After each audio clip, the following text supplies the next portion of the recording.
I'm going to be reading from Luke chapter 10, verses 25 through 37, if you want to turn in your Bibles with me.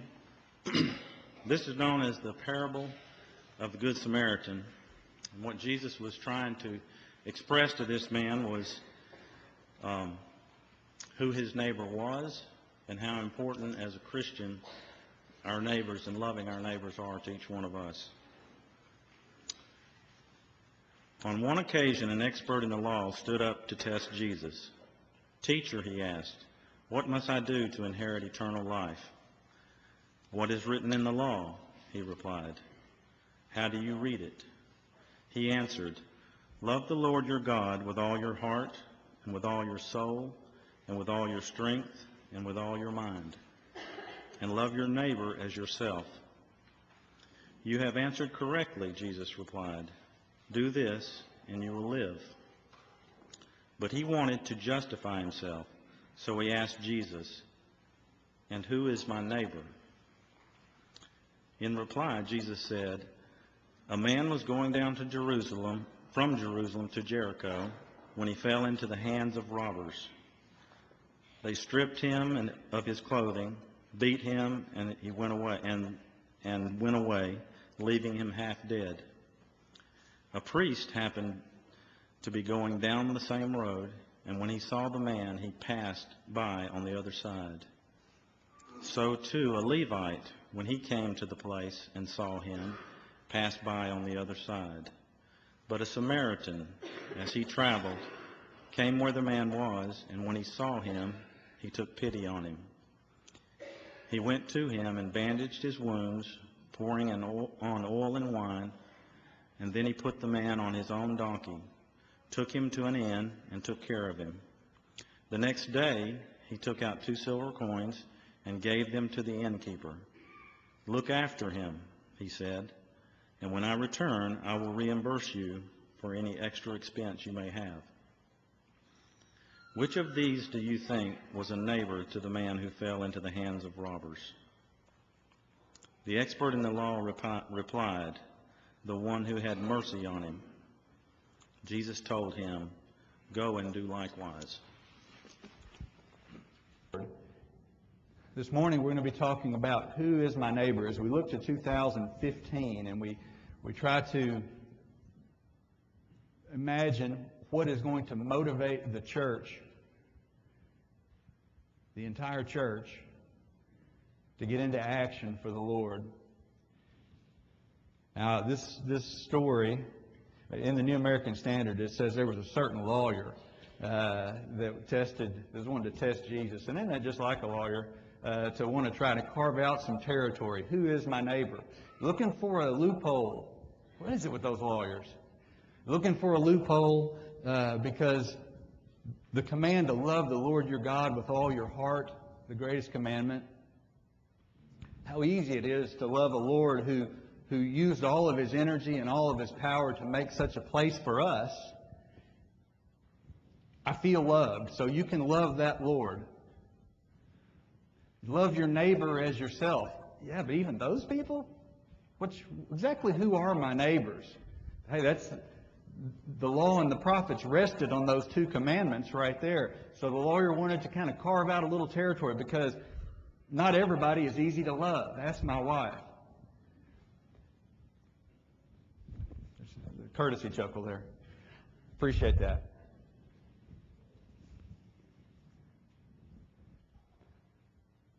You shall love the Lord your God with all your heart, with all your soul, and with all your strength, and with all your mind, and your neighbor as yourself. What does that mean? Love your neighbor as yourself. How do you do that? I love myself, and I kind of joked with my wife sometimes. It is all about me, at our house. And we have a lot of fun with that from time to time.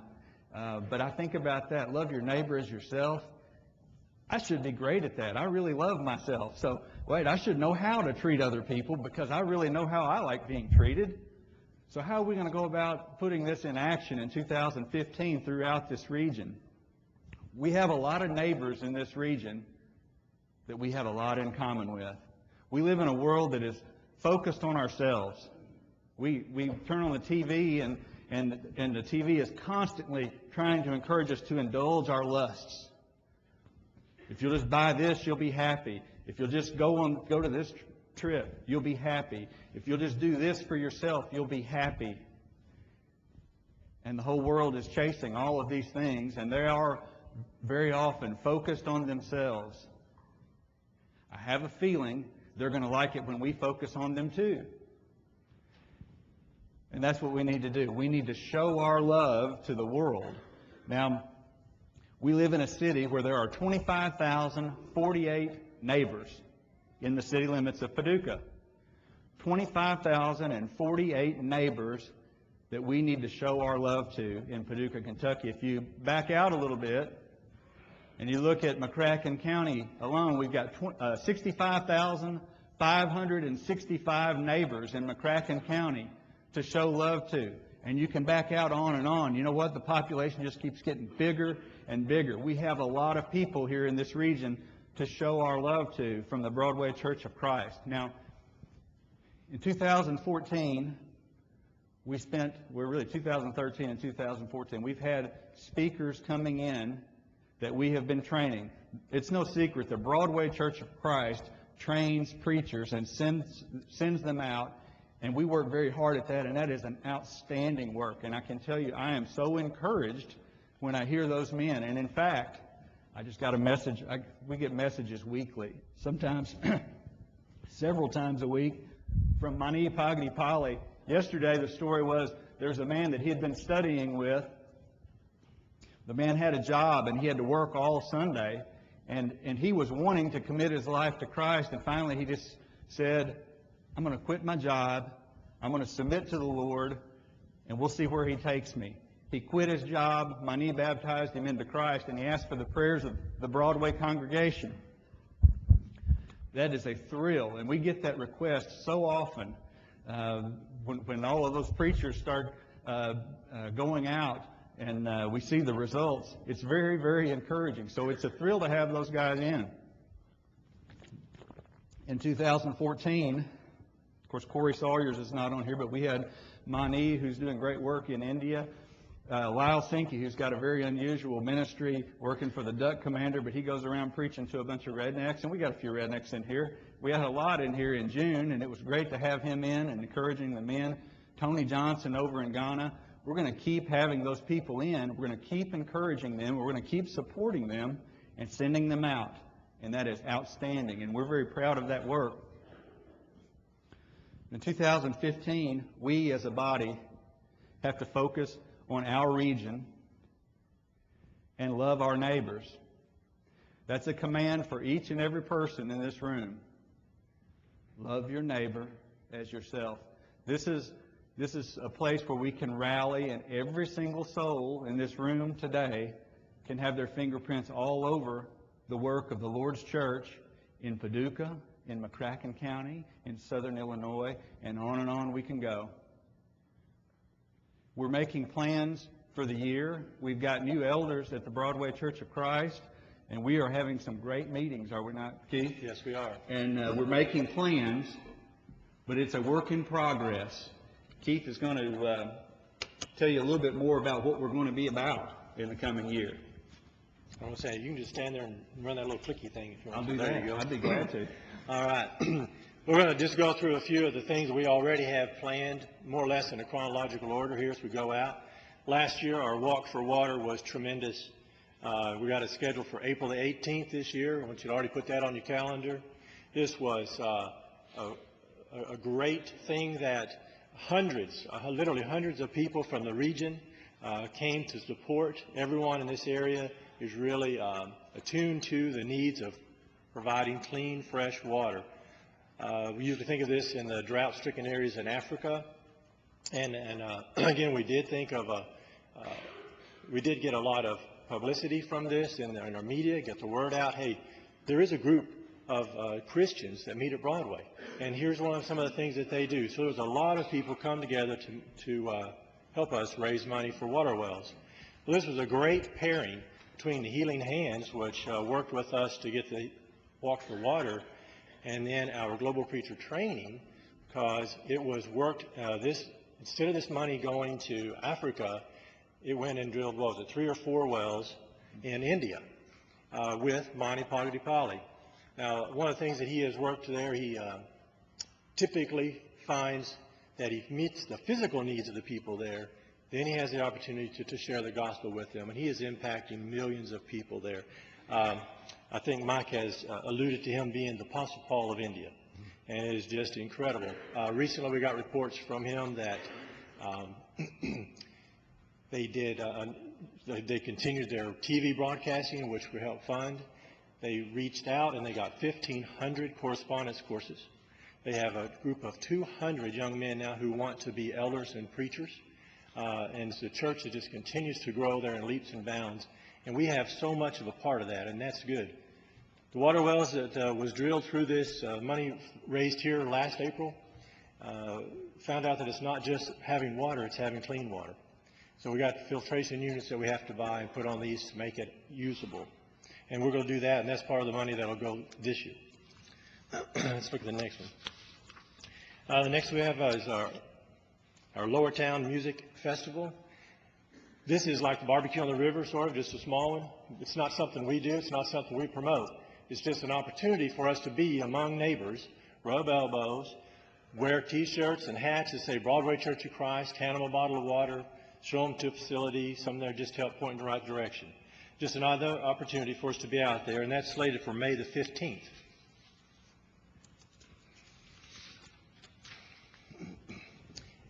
You know, a lot of us have kids or grandkids, and we know that particularly at a time of young families is in need a lot of help and support.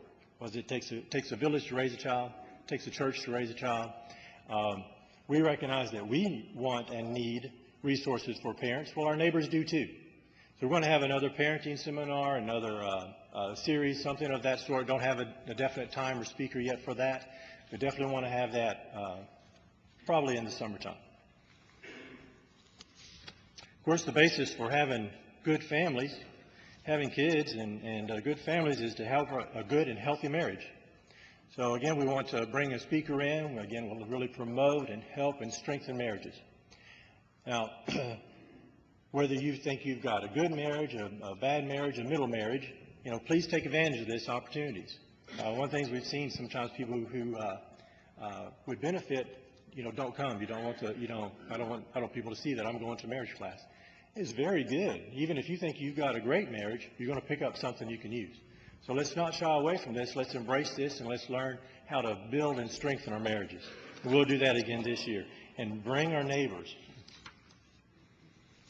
Back last fall, we had Brother Brad Hareb. Did you say Hareb or Horeb?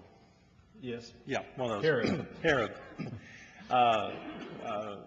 Really admire the work that this man is doing. Again, we're fortunate that he lives in Nashville, short drive up for us. He came up, spent a Sunday with us, followed up then on 3 consecutive Wednesdays. Largest Wednesday attendance we've had in years, was about 200, I think, per session. Very good, very knowledgeable man. We want to see and pick another area that he's an expert in and bring him in again this year. And again, this got a lot of, we had a lot of outside people come in and join us in this seminar that he had. And that's very, very good. We want to do that again. Get a little bit farther through the summer, into the fall, our backpack blessing. It's always tremendous, really, to see how many kids are up here. You know, so you don't really see them. They're just here and there and running around and going to class. But you get everybody up here on the stage at once. It's like, wow, we really got a lot of kids here. And that's good, and that's what we want. And again, we want to focus on families and help young families. So I remember the first year we did this, I thought, this is nuts. You know, what are we into now, you know? But so we're not blessing their backpacks. You know, we're blessing them and getting a good start into the year, school year, and encourage them to invite their friends and come and let's do this. Get a T-shirt, get up here, and let's bless these kids as they start back to school. Then we get into cold weather. We have for several years had our trunk or treat in October. This was just an opportunity to put this picture of Gary Enlow on the board. We'll sell pictures of Gary Enlow for $5 a piece, fundraiser for water wells. There you go. Sorry, I didn't mean to interrupt you, Ricky. Yeah, those are quite some pictures there. Yeah, they are. You never quite know what you're going to see when you come out for that. That was huge. I think the last couple of years we've given away about 700 Bibles each year with our name in it. We've given away little actual reusable treat bags or shopping bags with Broadway Church of Christ logo on it. Those go, back to the homes of those kids. And I think one of the things that Gary's pointed out this past year, I think one young child said, wow, I get my own Bible. And it's so common to us, but it was it was neat to hear them be excited about that. So that is a neat thing, and that's, that brings us right up to close to Thanksgiving. The thought we've had this year is perhaps we'll use our contact list from the trunk or treat to invite those community people back for a Thanksgiving dinner. And that brings us back to almost where we're at now. It's amazing how fast the year will go. I encourage each one of you to, you can't necessarily do all these things, but find a place that you're comfortable, that you feel good, or a place that you're not quite comfortable. Get out there, get into some of these activities, and love our neighbors. And sometimes the best way to love them is to tell them the truth. One of the things that we learned this year, well, we didn't learn it this year, but we learned how to use it better this year. The world communicates in a very social way on the internet. And although newspaper and TV used to be the king, and that's how you communicated to people, wherever you go, whether you're in a restaurant or whether you're at a sporting event, most people are dating like this. And they're looking at their smartphones, and they're communicating in their social world. They take all of their friends with them in their pockets. And throughout the year this year, when Broadway came, we put a new Facebook page up, we were able to actually drive the attendance from the Broadway Church of Christ using Facebook. And as we looked back throughout the year at our attendance, when we had special events that we could focus on and promote and hype and just say little things about them and encourage our neighbors to come, almost every single one of those events was those were our top attendance events. It's one of the reasons we want to have something that we can focus on each month of the year as we go forward. Now, we're going to continue to be teaching Bible. We're going to have to revamp our small groups in the summer and retool that. But we want to add events. We want more and more communication. We want to stay in the face of the community. We want to be staring back at them from their phones. This is just one example of, some of you probably saw this week. New Year's, everyone's thinking, what is your resolution this year? And we were just trying to push the community. Still thinking about your New Year's resolution? Going to take your kids on Sunday mornings this year? I'm thinking the Broadway Church of Christ. Kenley was outstanding. That face, when I saw that face, I thought, this is going to have quite a response. And sure enough, when you get in the face of about 5,000 people for minimal effort, with your name and that sweet face and engaging people, it's really quite striking. It's going to go on daily throughout the year. There are going to be plenty of things to be doing from the Broadway Church of Christ, but we are going to work together to try to be in their face on a daily basis. Now, as I said, we're going to have to retool our small groups at the Broadway Church of Christ, and we are working towards putting some additional leadership, and adjusting leadership across many ministries. But building those spiritual relationships with our brothers and sisters is so important here. And as we bring them in, having a place where we can build those spiritual relationships with our neighbors as we go forward, small groups is a great way to build those relationships. Now, we're also going to reinstitute our quarterly worship, Sunday evening worships with the 9th Street Church. We did that 2 years ago. Last year, I think we just had one, and each time we would have one scheduled, some other special event or something would knock us out. So we're working with them right now to get together and build relationships. The leaders of Broadway, the leaders of 9th Street, because there's a whole community of contacts that they have and we have that we need to share and work together. And we love our brothers. And last week was so great to hear Mark Rowe up here saying things like, what are you going to do in 2015? Because that is really the question. What are you going to do in 2015 as we go forward? Who are you going to be focused on this year? God is speaking. Almost every one of you came in today holding a Bible, God's Word in your hand. And that's what we're trying to lead everyone to, a better understanding of the Lord. And all of these neighbors out here who need to be baptized into Christ, their eternal souls are at risk. And that's our job, is to bring that good message to them and bring them into a covenant relationship with Jesus Christ. And we're going to train more people evangelistically at the beginning of the spring.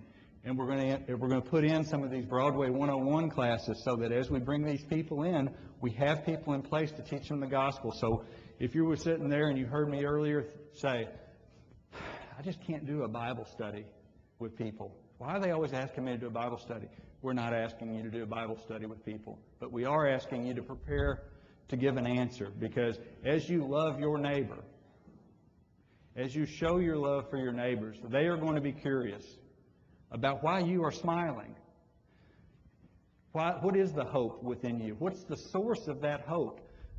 The Apostle Peter commanded us to be prepared to give an answer for that, because if you are actually out there loving your neighbor and you're smiling because you're happy and you're joyful because of the hope you have, people are going to ask, because every single person in this community, God has put it in them to grope and seek for Him.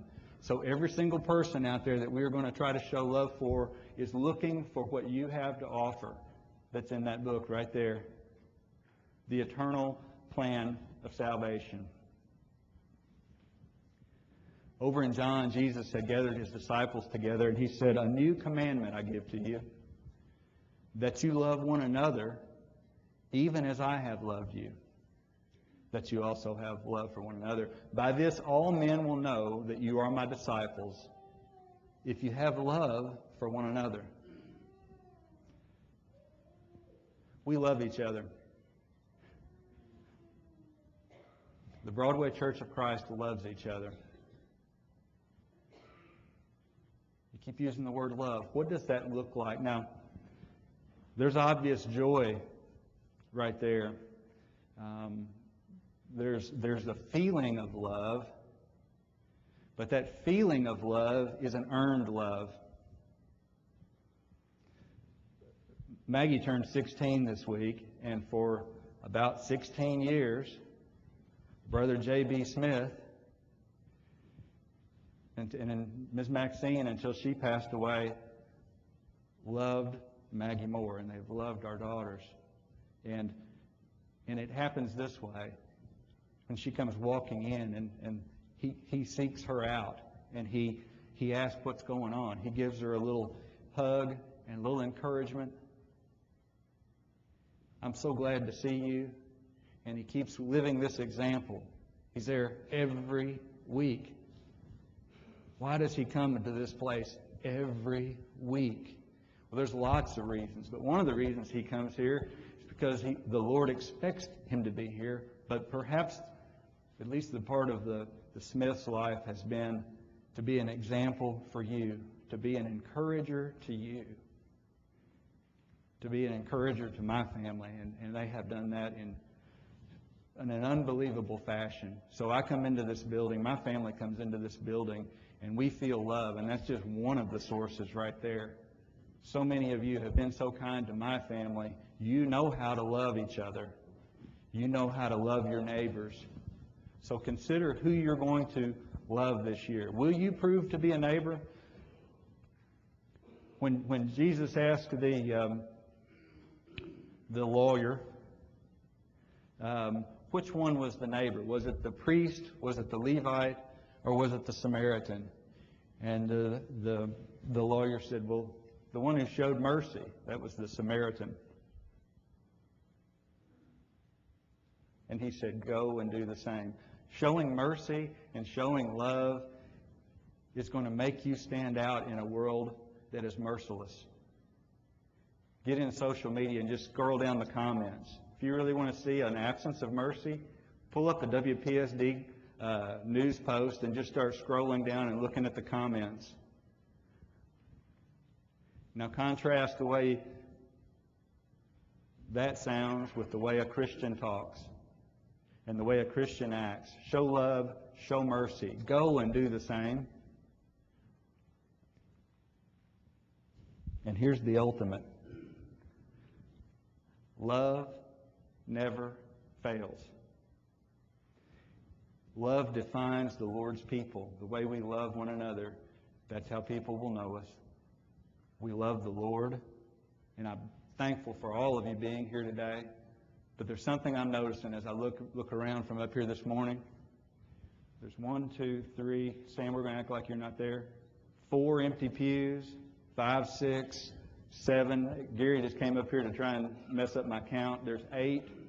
There's so much empty space in this building right now. Now there's quite a few of you here, but you have a neighbor that you need to bring, and we need to focus on those neighbors because there's a message that they need to hear, and there's a covenant relationship they need to make, and it's going to be based on love. For God so loved the world, He gave His only begotten Son, that whosoever believes in Him shall not perish, but will have everlasting life. And we want to get this community engaged in that plan of salvation based on love of the Father for you, so that we can reconcile the world back to the Lord.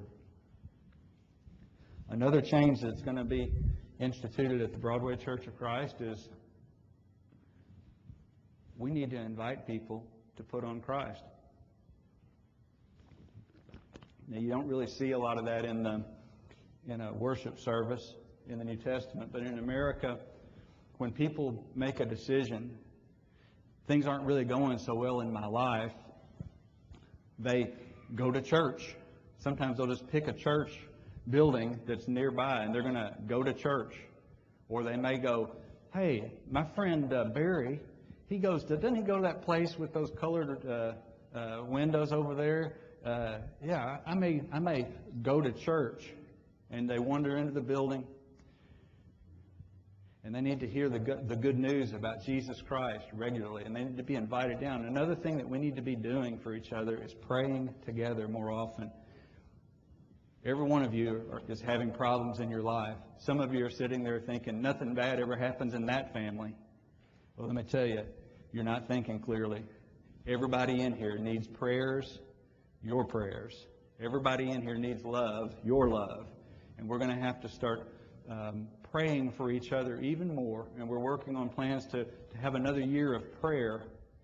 But at the end of services is a good time for prayer. Maybe it's not for you, but we're always praying for people in this congregation. It's a good time for us. It's always a good time for us to pray for you. If you've been sitting here going, what is the good news? What is the gospel? Last year it was, we're going to be proclaiming the good news in 2014. All right, we're going to be proclaiming the good news forever until the Lord comes back. What is that good news? Well, what I said earlier, God loved the world and He sent His Son to reconcile the world back to Him. The world hated Him. The Jews rejected Him.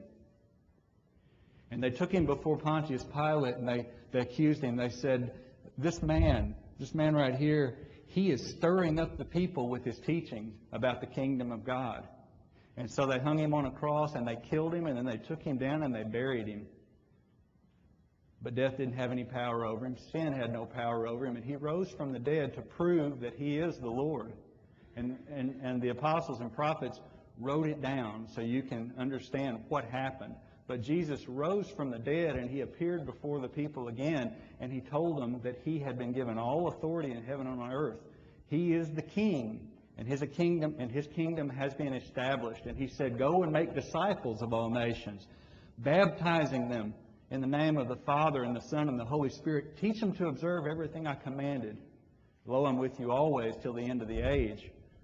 It was a great thrill this week to ask Jordan Turner, Jordan, do you believe Jesus is the King, the Son of God? Yes, I do. I do too. We have that in common. It was a thrill to baptize him into Christ. Maybe you've been stirred by this teaching. Maybe you're interested in hearing more of the teaching. Maybe you have some prayer requests that you want us to be praying for you. If you do, please come while we stand and sing that song.